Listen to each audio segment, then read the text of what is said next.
Amigos, gracias por continuar con nosotros. Este programa no se acaba hasta que se termina. Le damos la bienvenida en este momento a nuestro invitado del día de hoy, el abogado Manuel Sierra, quien es criminalista y experto en Derecho de las Comunicaciones. ¿Así es, Manuel? Bienvenido. Sí, muchas gracias. Aunque no debo decirte las gracias, porque las gracias se dan al final. Claro. Pero aquí estamos para contribuirte en lo que podamos. Manuel, lo hemos traído para hablar de acoso laboral y bueno, terminar de aclarar esto entre el acoso laboral y el acoso sexual, que hay muchas cosas de estas que a la gente no le queda tan clara. Bueno, a propósito de la reciente situación que que enfrenta el presidente de la Cámara de Cuentas con una denuncia de dos empleadas de ese organismo. Pero de paso, y quisiera que iniciáramos con esto, usted tiene una posición bastante fuerte en contra del trabajo técnico, digamos, que se realiza desde la Cámara de Cuentas. Empecemos por ahí. Mira, es que en los últimos años ha habido todo un boom en la parte de las ciencias forenses. Y en la Cámara de Cuentas, que es un órgano extrapoder, es un órgano que está encargado constitucionalmente de vigilar el manejo de las finanzas públicas. En los últimos años, y sobre todo en los últimos 2 años, ha habido una especie como de rejuego o de movimiento. ¿Por qué? Porque se ha venido criticando de que la Cámara de Cuentas no estaba haciendo los trabajos de supervisión de los manejos de los fondos públicos y que eso había permitido un enorme crecimiento en el mal manejo de esos fondos y que por tanto había crecido la corrupción por el descuido de la Cámara de Cuentas y la Contraloría General de la República. En el 2021 se genera una crisis en la Cámara de Cuentas y se hace inclusive un allanamiento en la Cámara de Cuentas. Eso perfectamente histórico, lo que yo nunca había visto que ocurriera. Si bien es verdad que el Ministerio Público tiene la autorización constitucional de perseguir la criminalidad en cualquier esquina que esté, estaríamos hablando aquí que este es un órgano constitucional y que debería, o creo yo, debe haber algunos límites en este tipo de persecución o de investigación del Ministerio Público. Y entonces esa crisis trae como consecuencia que se abre un proceso de los miembros anteriores de la Cámara de Cuentas y se genera una nueva Cámara de Cuentas en el país. Esa Cámara de Cuentas, cuyo presidente titular en sus primeras declaraciones dice que va a comenzar a buscar las pruebas de la corrupción. Y aquí entonces es donde yo digo que entra mi crítica a la Cámara de Cuentas, porque el investigador siempre tiene que llegar a buscar la prueba o la investigación, lo que tú vayas a hacer, tabla rasa, es decir, claro, con la mente en blanco. Por tanto... No con una predisposición de que existe correcto, corrupción. Porque entonces habría un sesgo en la investigación. Un sesgo por múltiples razones. Un sesgo por razones económicas. Un sesgo por razones sociales. Un sesgo por razones políticas. ¿Por qué las razones económicas?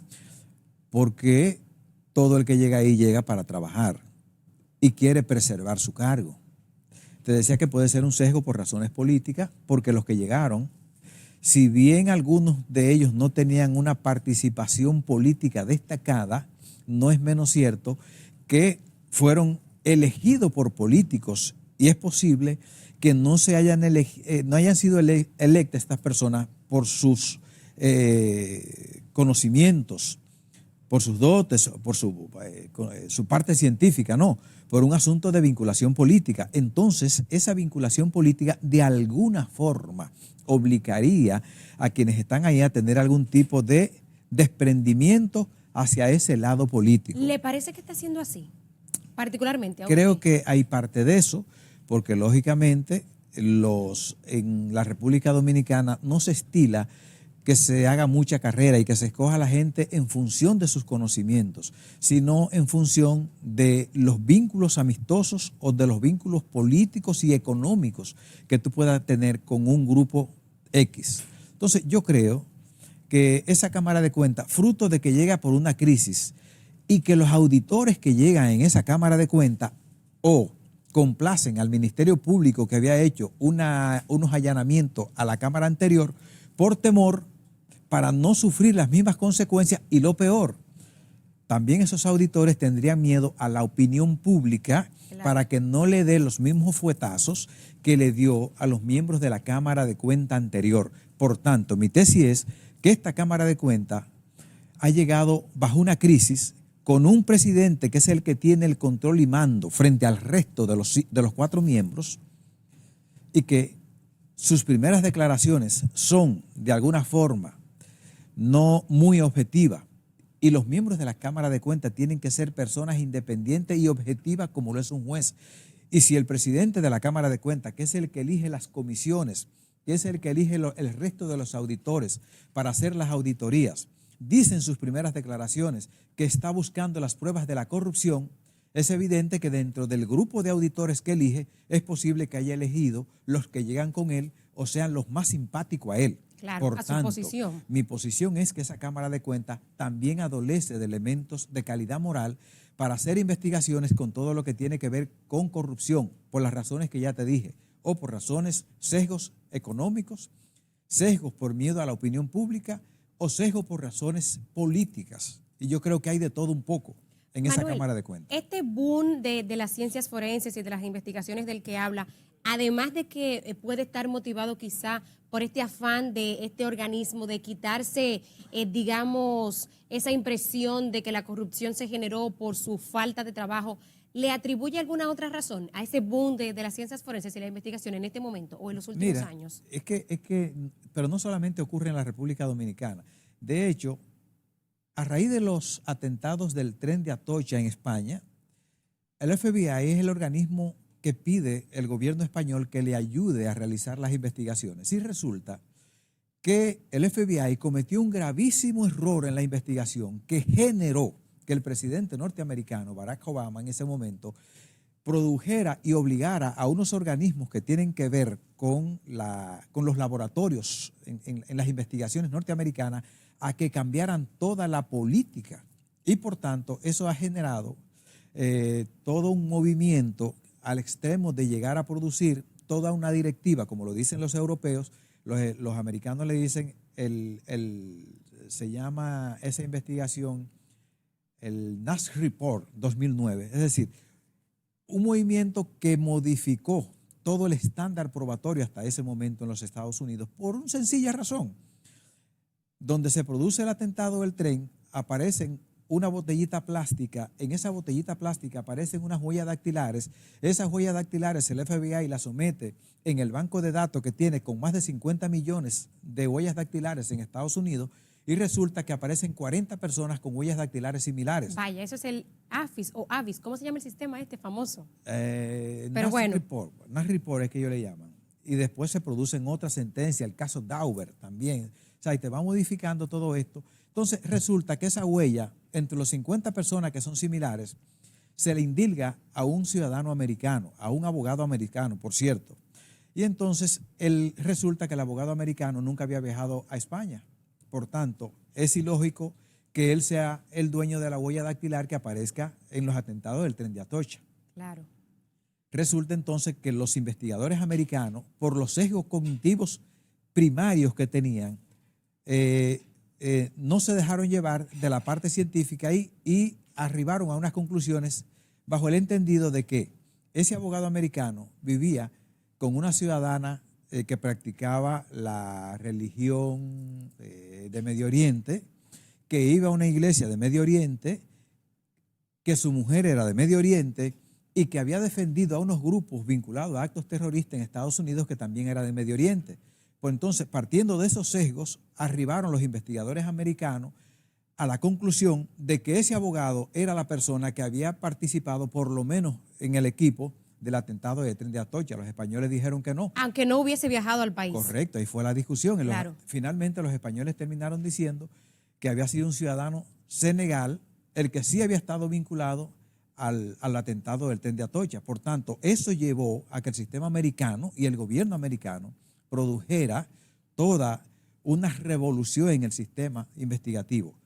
Esos actos prejuiciosos es lo que yo digo que están ocurriendo en la Cámara de Cuentas en la República Dominicana. Llegan con el temor de la Cámara de Cuentas anterior y llegan con la crisis de la Cámara de Cuentas anterior.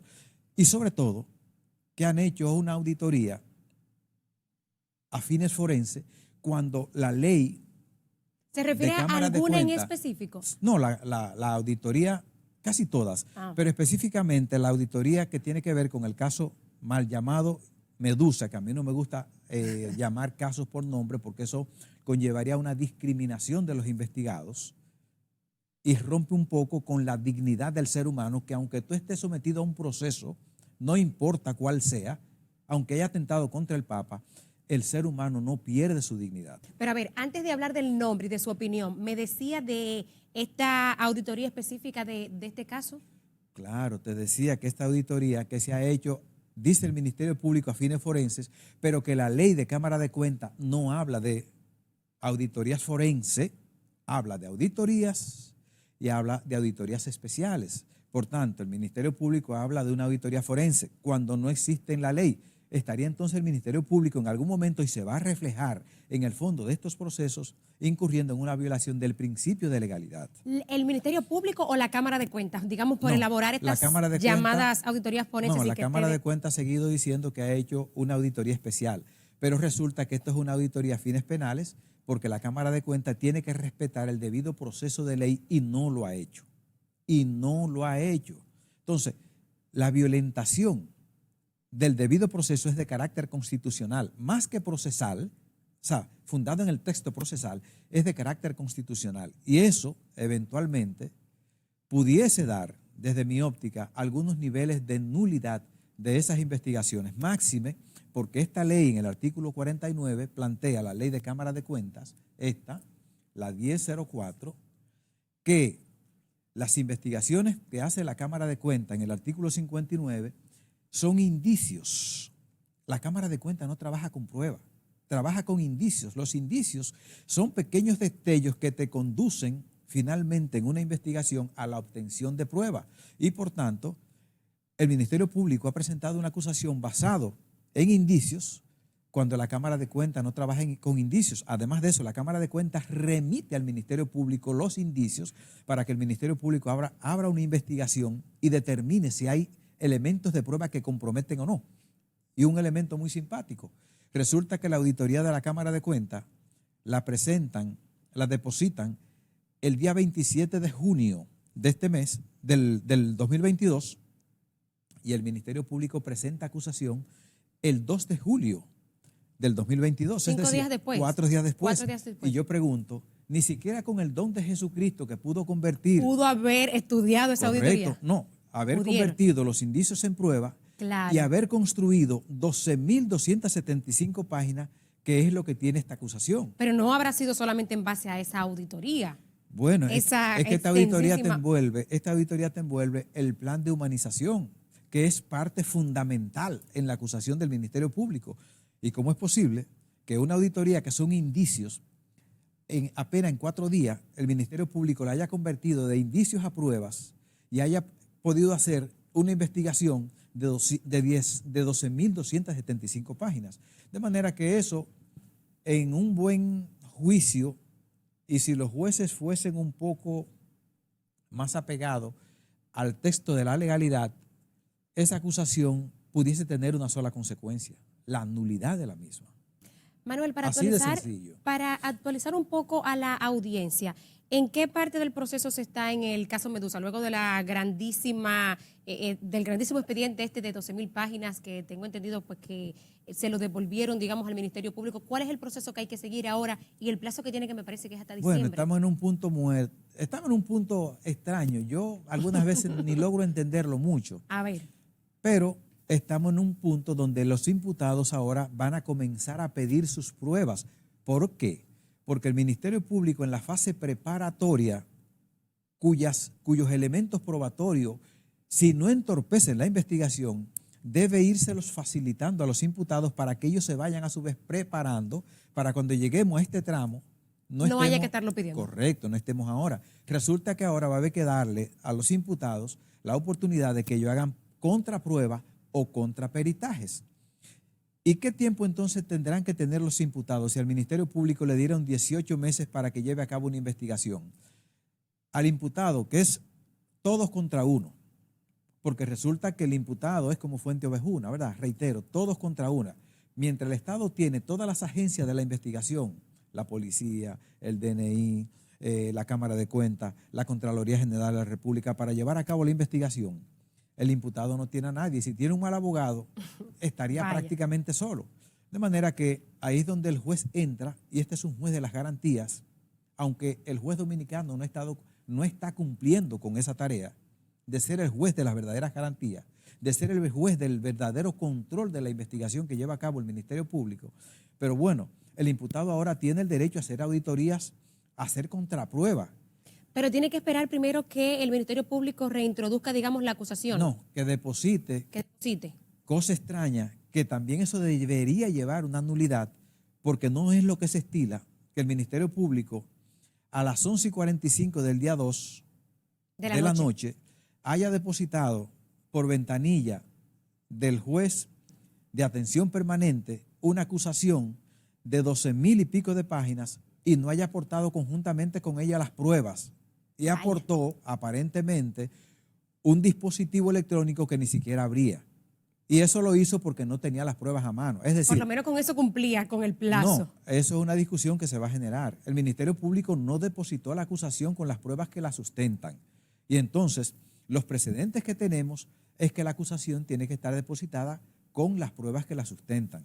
Y aquí no están las pruebas que la sustentan. Que hay un disco duro que no se pudo abrir y que obligó al juez medianamente en las garantías de todas esas 60 personas ahí, digamos, personas morales y personas físicas, a darle un plazo hasta diciembre.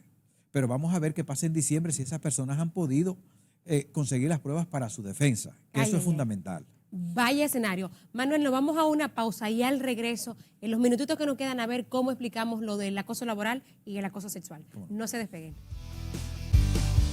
Amigos, gracias por seguir con nosotros. Continuamos en esta conversación con el abogado Manuel Sierra y a ver si en esta última parte del programa nos da el tiempo para explicarle a la gente, porque bueno, en nuestra misión no solamente de informar, sino también de educar. ¿De qué va esto del acoso sexual y el acoso laboral? Que recientemente veíamos el caso del actor Andrés Castillo y entonces ahora la denuncia en principio que hay contra precisamente el presidente de la Cámara de Cuentas, Hanel Ramírez. Mira, yo he querido ser un poquito objetivo en ese aspecto, pero tampoco coger la tesis de que es un asunto político y es por el asunto de los grandes casos que él estaba llevando a cabo, por la cuestión de la corrupción. Porque si ustedes entran a las páginas, creo que del Listín Diario, en el diciembre del 2021, es el propio presidente de la Cámara de Cuentas que dice que había unas 80 auditorías que se quedaron en estado de fallo, ¿verdad? Que ya las había hecho de la Cámara de Cuentas anterior. Entonces, partiendo de ahí, yo no he querido asumir una posición diciendo que es por los casos de corrupción, no. Han salido a relucir unos WhatsApp de las jóvenes. Aquí entonces habría un poco de subjetividad y de interpretación. Primero, porque el acoso laboral lo que te da es motivo para que tú dimitas del trabajo. O sea, una causa justificativa para que te vayas del trabajo. Nada tiene que ver con el acoso sexual. O sea, ¿puede haber acoso laboral sin haber acoso sexual?